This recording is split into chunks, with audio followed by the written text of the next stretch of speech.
Welcome back to The Power of Coffee. This is a woman-led novel set in Africa, but it can be set anywhere in the global south. This story is about Martha, who is 21 years old. She's finished university, but she doesn't have a real job. But that changes when she gets a job working at a coffee shop. Well, it's not a real job, but it's still a job. This coffee shop is owned by Betty. But one day Betty dies, okay? And Martha takes over the place. She becomes essentially the owner of the place. A celebrity actor, a popular actor, happens to be around the neighborhood where the coffee shop is, looking for a site to shoot his next film. When it rains, he enters Martha's coffee shop for refuge. And that marks the beginning of stardom for the coffee shop. Martha's coffee shop becomes a celebrity hotspot because of this popular actor. Then comes Cassandra, who is a young, rich entrepreneur, thriving with several businesses, all of which are owned by her parents who are hiding overseas due to money laundering or some legal business illegalities. Cassandra offers to buy the coffee shop. Martha refuses her offer, and then she acquires the entire area where the coffee shop is situated.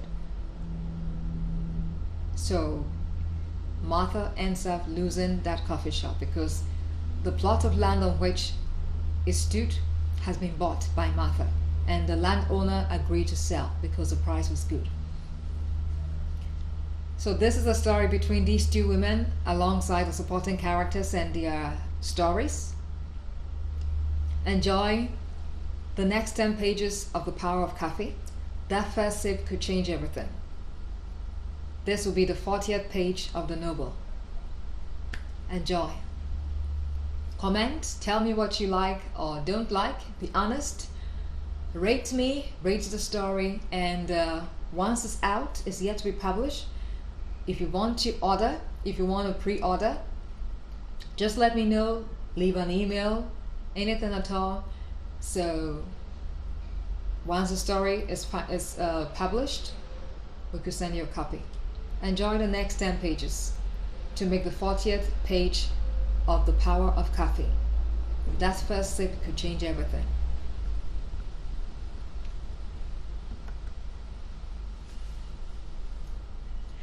Okay, so the next 10 pages is after the coffee house is shut down. After that man makes a scene, after he calls the Food and Drug Authority to Betty's coffee shop. This is what happens next. On a brighter note, we would have the FDA's approval at the end of it all, Betty said, in a casual but confident tone. I smiled and nodded to myself. Selassie and the others, however, couldn't pretend to be okay. They sat talking in low tones about that case of a man. We didn't have a closed sign, so people began trickling in about an hour later, around 1 p.m. Fortunately, they weren't coming for tea, just wanted some pastries. They were young, a handful of males and females. Some were teenagers, while others were young mothers with babies. Betty met them and told them that there wasn't anything available, unfortunately. She also mentioned that the house would be undergoing some renovation, so wouldn't be opening anytime soon. They all left in somberness. That was hard on Betty, because there were a lot of pastries available that she couldn't sell. I saw her touching her eyes with her fingertips. To end the day, we all got some pastries to take home, And though that was amazing, I couldn't even show my appreciation. After 5 continual years of hard work, taking a break may have been ideal for some people. Yet in our case, it wasn't. The 4 women had given up everything. They had given everything. Betty, her money and education. Selassie had to forget all about her pain and debt and fight to create a new life for herself and 3 children. Remember, her husband had left her after that outstanding loan she got for her business after the first fire at the marketplace. And by God, she triumphed. Okay? So, the 4 women had given everything. Betty, her money and dedication. Selassie had to forget all about her pain and debt and fight to create a new life for herself and 3 children. And by God, she triumphed, getting all 3 into school. 2 were now boarders in senior high school, while the last born, a boy, was a primary school pupil. She paid off her debt in installment, all within a year. Anne, who, like Belinda, had left for her hometown in the countryside, where she had Anne, who, like Belinda, had left for her hometown in the countryside, where she began some petty trading at home. So I'm talking about all the sacrifices these women had made to set up the coffee shop. Betty had to forget about her pain, the pain of losing her shop at the marketplace in the market fire, and create a new life for herself. And Anne, just like Belinda, had left for her hometown in the countryside, where she began some petty trading at home. She had 2 grown-up kids who lived by themselves, so she didn't have to bother with childcare. However, it wasn't all easy living in the village. Life wasn't cheap as many thought it to be, because of the farming lands that were aplenty. Life wasn't cheap as many thought it to be because of the farming lands that were aplenty. Food may have been in excess, but the cost of medication was the same everywhere. Anne had taken ill with some stomach infection and may not have survived if not for the Catholic relief services that operated in the village. A good neighbor had found her suffering inside her madhouse and alerted some men to carry her to the Catholic relief clinic. There she lay for a month before feeling strong enough to return home. Yet there was nothing to return to. Her tabletop grocery business wasn't as thriving as she would have wanted. And since her admission to the clinic, it got halted for good. So Anne left for the village, just like Belinda, and she fell ill, but thanks to the Catholic relief services, she was saved. But after all the time she spent at the hospital, she went back home to nothing.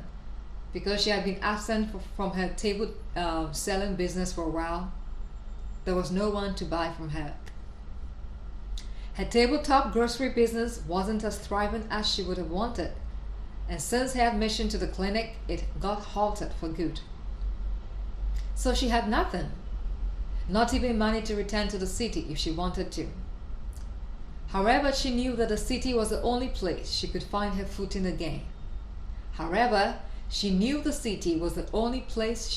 her footing again.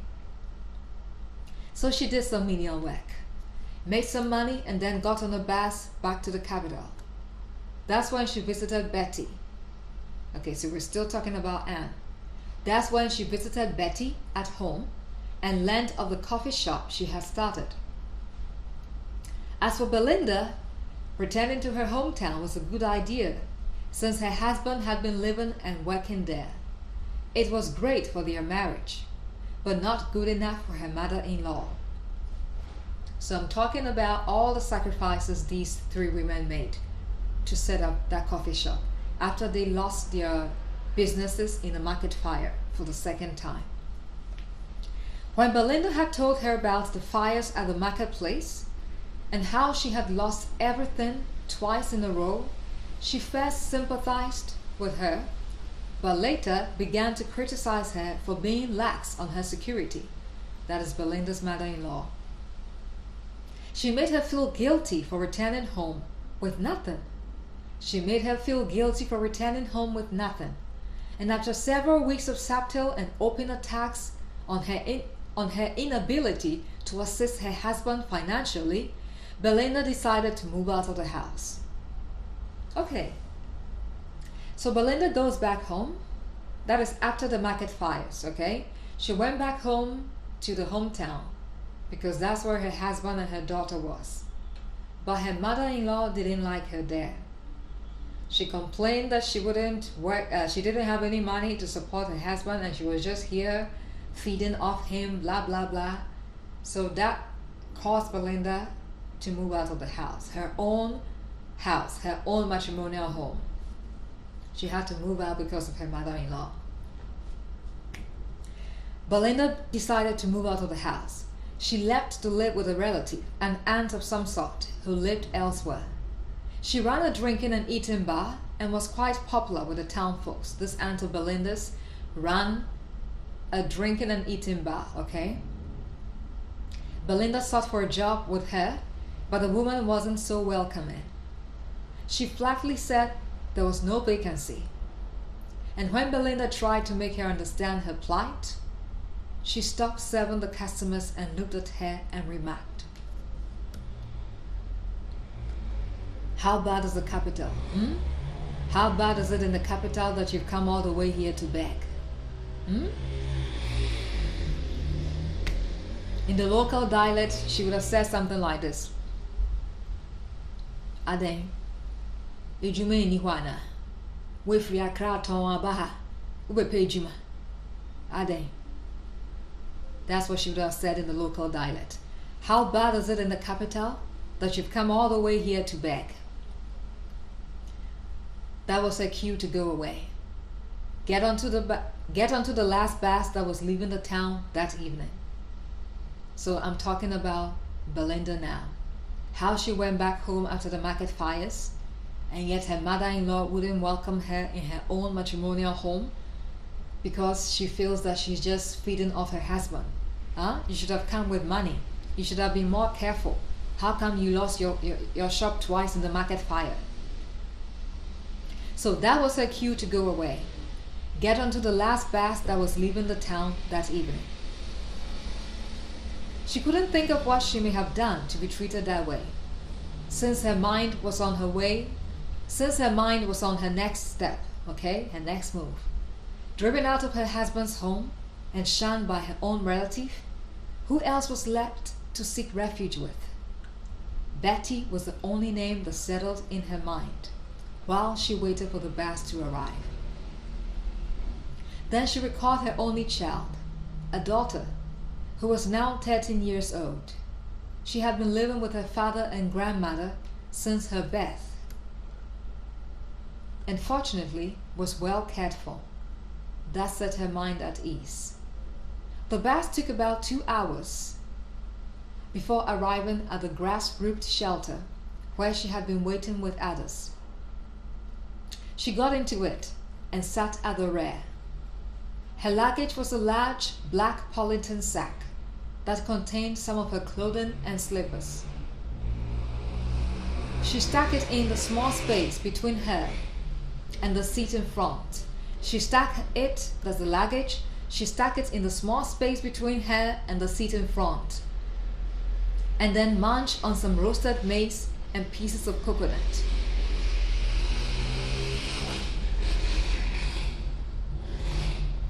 This was her second meal for the day, the first taken about 5 hours ago. Yet it was all snacks, nothing much to fill the stomach with, since there wasn't much to spare. The trip to the capital cost about $10, and fortunately, she had it all. Fortunately, she had the money for the trip, including her subsequent ride to Betty's place. It was about 10 p.m. when she arrived, and it took her another hour before making it to Betty's. So she arrived at the capital about 10 p.m., but she took an extra hour before getting to Betty's place. We're talking about Belinda now.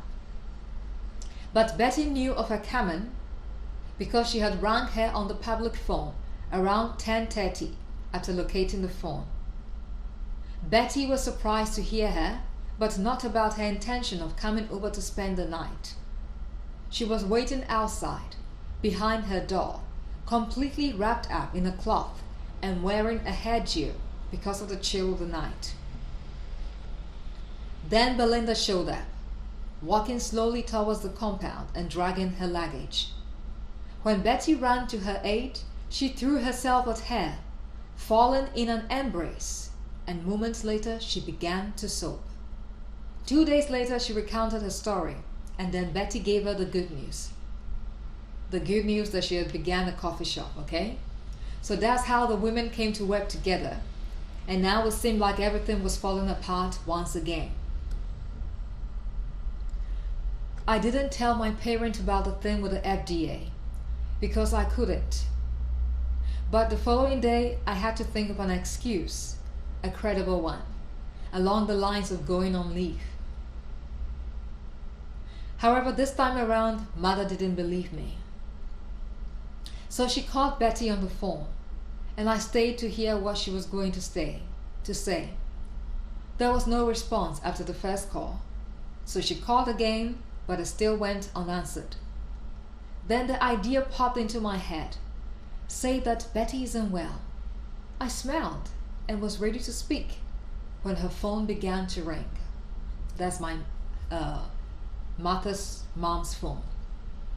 She hurriedly picked it up and sang some pleasantries to the woman on the other end before listening attentively to what I couldn't hear. Oh, so sorry. All right. Bye. That was all I had after about 2 minutes on the phone. 2 minutes of her being on the phone. Then she turned and looked at me and remarked, "What happened there today?" She said you had a quarrel with some customer. It wasn't a quarrel, I simply replied. And then dished up some food and then sat down to eat. "What happened then? Tell me," she said, and sat down at the table, looking at me. I continued to eat, concentrating on the food, although I knew she wasn't going to leave until I said something. "A certain man came there today at 6. I told him we were yet to open, so he should return later. And then when he came back, he was angry that we didn't serve him at 6 a.m. He's coming for breakfast. He made so much noise and Betty kicked him out. Then he reported us to the FDA. That's all," she remarked after some moments, and then asked what I was going to do now that we were shut down. I said it wasn't a permanent shutdown and that we were going to resume work soon. Thus, I was going to wait. Subsequently, she nodded and then left. When Dad heard of it, he was full of concern for Betty and spoke with her on the phone, offering condolences. I visited Betty that week on a Saturday. The same week that we were shut down, okay, the business got shut down. Martha visited Betty. I knocked on the front door and waited for her to come open it, but she didn't. I attempted to knock a second time, but changed my mind and walked away. I was going to return home when I thought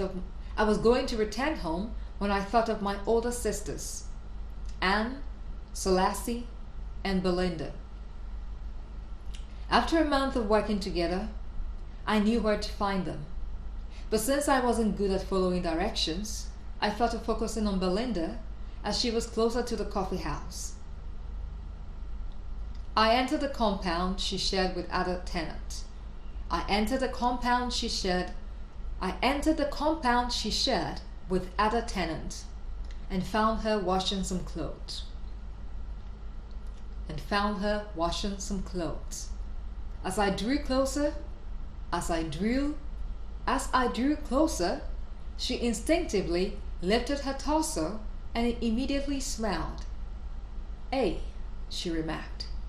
I smiled and then thought of what to say, but she interrupted by referring me to a stool. I thanked her and sat down and began to think again of what to say. This was the first time of me striking up a conversation with an older person other than my mother.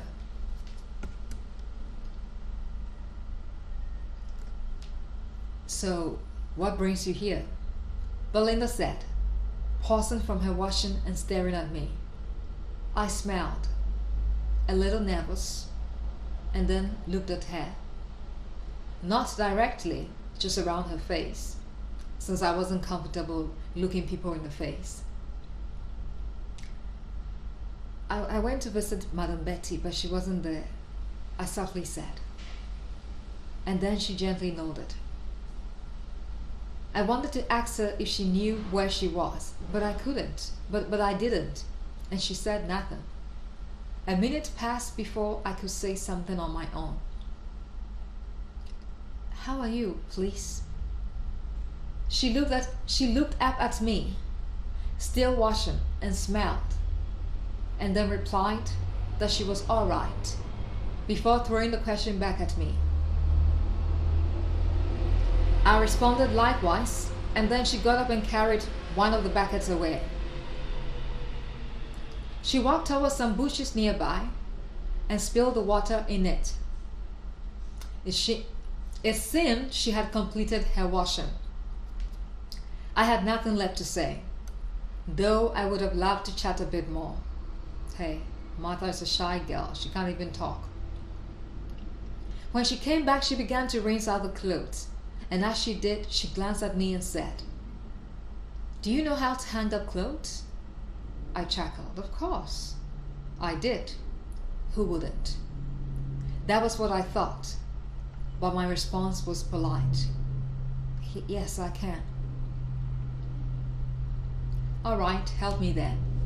So I got to stay a bit longer, hanging up the clothes with her, and when I finished, I asked if there was anything she needed help with.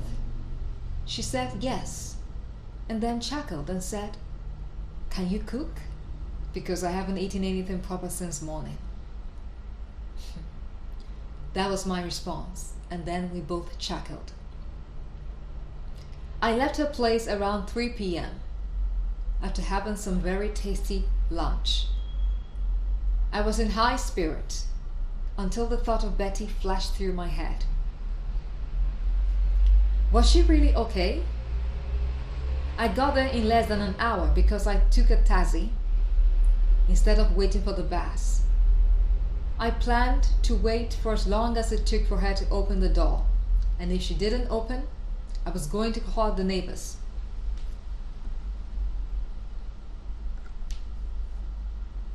There was no one outside. The door was still shut. But there was someone in there, other than Betty. There was no one outside when Martha got to Betty's place, but the door was still shut. But there was someone in there other than Betty, I guess. Because I recognized that this voice was different. It was unfamiliar to my ears, and so I thought it was a neighbor. That was okay. Great, because she had company now. I stood behind the door, ready to knock, but momentarily it opened, and the person behind it seemed a little startled on seeing me. She held her chest and breathed in, and then I apologized for staring her up. She smiled, and then asked if I was here to see her mother. Her mother? So this was Betty's daughter? The nurse who worked overseas?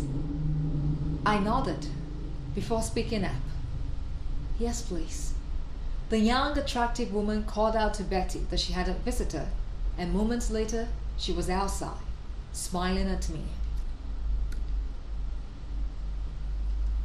"Martha," Betty said in a lively tone, and then continued. "This is Lamley, my daughter, the nurse." Lamley smiled at me. Lamley smiled at me, and I grinned back. Subsequently, I went in with Betty, while Lamley continued on her way out. She wanted some food that Betty didn't have. Cooked balls of corn dough, set with fried fish and pepper sauce, which was everyone's favorite. Okay, so in this part of Africa, one of our very loved dishes is called kenke, which is cooked balls of corn dough. Okay, so your normal maize, first you mill it up. Okay, you mill up the maize. First of all, you soak the maize. How to make the kenke? You soak the maize, and then you mill it up. Then you have the dough. You add some water to it. You put it on the fire. You stir, and you have your kenke or banku, however you want to call it. So the kenke is actually this corn dough wrapped in leaves and cooked on fire. Okay, but for banku, you don't cook it. You don't wrap it in leaves. Okay, so the difference between the kenke and the banku is that for the kenke, the corn dough is cooked. Okay, it's made into balls, wrapped with leaves and cooked on fire.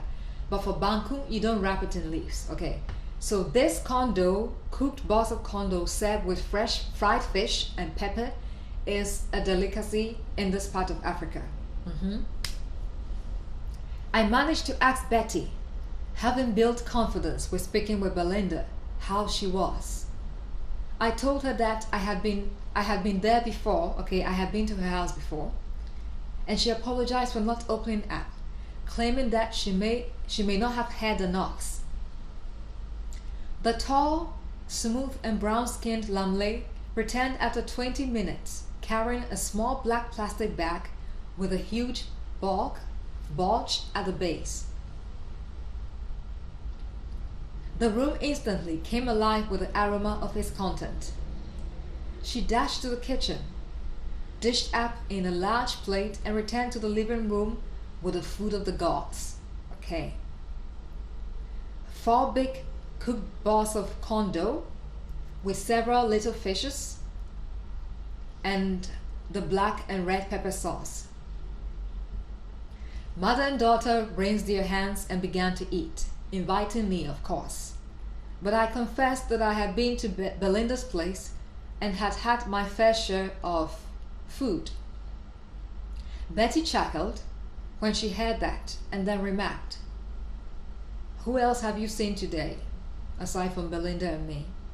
implying that I may have gone on an eating spree. Betty chuckled and then remarked, "Who else have you seen today, aside from Belinda and me?" implying that I may have gone on an eating spree. I smiled, and then she explained her question, and Lamley burst out laughing infectiously. After the meal, I talked about myself, stating my educational background, work experience, desperations and aspirations, and then how I came by the coffee house. I did mention my family too, naming my siblings and what they did, and then how everyone focused on me when I didn't have a job. Lamley assured me that there was no greater thing than entrepreneurship, what her mother had begun, and then stated that someday I too could open up my own coffee shop or something better. Betty predicted that I could run the coffee house when she retired. I chuckled, and then Lamley took a mean look at her and asked what kind of inheritance she was going to leave for her if I got a coffee house. Her mother chuckled, and then she stated that she wasn't joking and needed an answer now. I glanced at her. She was serious, and sheepishly, I believed her, and then remarked, Madame, I don't need a coffee house. I'm happy with my work, that's all. There was some silence, more than a minute, before Lamley looked at me, and then at her mother, and broke out, okay? She broke into thunderous laughter. Betty opened up too, starting with some chuckling until it turned into a roar. I was left in the middle, embarrassed beyond the word. I could only smile, feeling like an idiot. They stopped laughing when they had had enough. And then Lamley took my hand and said, Martha, sorry for stirring you up. I was only joking. It's okay, I said, feeling less pressure now since the laughing was over. Betty shook her head, not looking at me, and then suddenly said, I don't remember the last time I laughed. I don't remember the last time I laughed this much. Me too, Lamley said, sounding a little pensive. Okay, so that marks the 40th page of the novel, The Power of Coffee. The story between Martha, who was formerly an unemployed university graduate. She got a job at a coffee shop and then she owned it, okay? She became the owner of the place after the owner died. So this is the 40th page of the novel, The Power of Coffee. Leave your comment, tell me what you think, or what you like and don't like. Keep the comment real. Rate the story as it goes along, or as I narrate it, as I read along. Rate it, and if you like a copy of it, do let me know. It's yet to come out, it's yet to be published, but if you like what you're listening to, is something that piques your interest, just let me know, so once it's out you could get a copy. So this is the 40th page of The Power of Coffee.